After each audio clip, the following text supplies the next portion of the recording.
Hi, I'm Mystic Zach here to my Week 15 picks. Starting off this week, we have a huge UFC card. It's absolutely stacked. We have UFC 245. This is a card with 3 championship fights. This is huge. We've got tons of contenders, a lot of big things, a lot of moving parts, especially in the bantamweight division. Starting off, I have the women's bantamweight division. I have the GOAT, Amanda Nunes, the women's GOAT, defending her titles against Germaine de Randamie. Germaine de Randamie is a viable opponent. She's been absolutely sweeping up the rest of the contenders. She's a person who had a 16-second knockout in her last fight against Aspen Ladd. Her striking's on point. She was an undefeated kickboxer before crossing over to MMA, but I don't think she has what it takes to take down the GOAT. Amanda Nunes did best her before in a fight, but both fighters have grown tremendously since then. That was the beginning of both of their UFC careers. Amanda Nunes has since gone on to break almost every record in the women's division. She's beaten everyone. She knocked out Ronda Rousey. She knocked out Holly Holm. She beat Miesha Tate.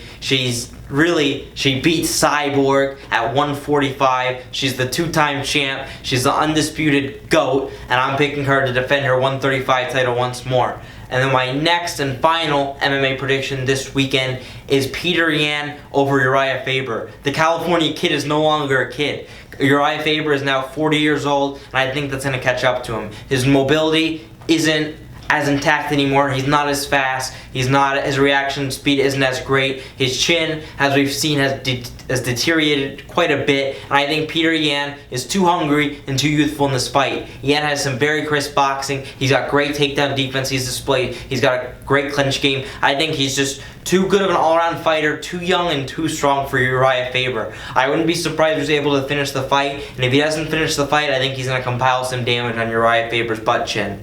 And then up next, I have 4 NFL picks. Starting off, I have the Baltimore Ravens taking down the New York Jets on Thursday Night Football. This is an exciting matchup because of one guy, Lamar Jackson. This guy is taking the NFL by storm. He is the league leader for NFL MVP right now. He is absolutely electric. He's one of the fastest players in the NFL. The guy could really be an elite running back, I think, if he wasn't so great at throwing the ball too. He's the guy who is absolutely changed the game of football since he entered the NFL. The way he's able to run his offense, the way Greg Roman has schemed him has been absolutely amazing to see. I called this in the week 1. You can go back to my first prediction. I talked about how they had optimized their offense to fit Lamar Jackson's needs. I talked about how that would be on full-on display against the Dolphins, and boy's that been on full-on display throughout the season. I don't think anyone could have predicted his meteoric rise, but it's been great to see. He's a guy I've loved since Louisville. I love the way he plays the game. I love his swag, and I'm picking him to continue this hot streak and continue to retain that number 1 seed in the AFC and best the New York Jets.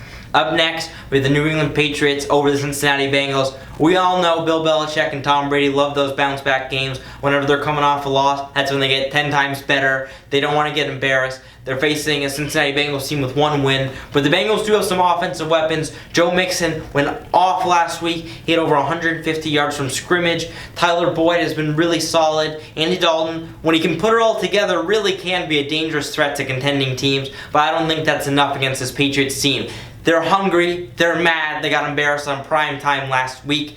I wouldn't be surprised if the Patriots really try to put it on the Bengals early. I think Bill Belichick and Tom Brady feel a sense of entitlement. I think they're going to want to show their true colors and really stomp down on the Cincinnati Bengals team.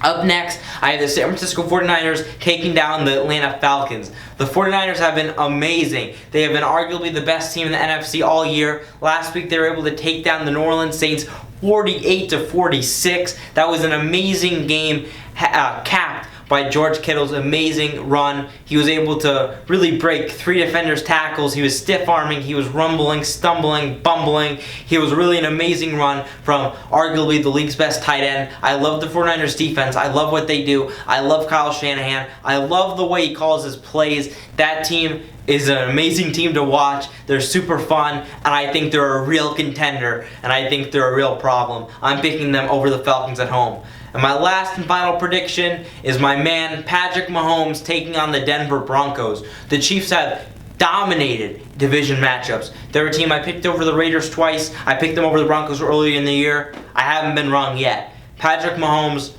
seems to excel in these divisional matchups. Andy Reid seems to excel in these divisional matchups. The Chiefs are on point right now. Tyreek Hill is healthy. Travis Kelce's healthy. They've got so many studs. McCole Hardman had a big touchdown last week. They've got so much speed. Their offense is so good right now. I don't think the Denver Broncos can stop this rolling team. I also think the Chiefs have a very underrated pass defense. Cornerback Charvarius Ward, who they traded for from the Dallas Cowboys, has been a really solid starter. He's the guy they stole. I think their pass-off defense as a whole is very underrated. I actually think they have a top 10 secondary in the NFL, as hard as that may be for some people to believe. I think if they are to have continued playoff success, I think that's going to be the key. How their corners can play defense. Last year, that was the end of them. The Patriots were able to get so much yards through the air. That's why they lost in the AFC Conference Championship. I have a feeling if this secondary can continue to impress, continue to play the ball, continue to stay composed, I have a feeling they can make a real difference in the playoffs. Mystic Zach was my Week 15 predictions.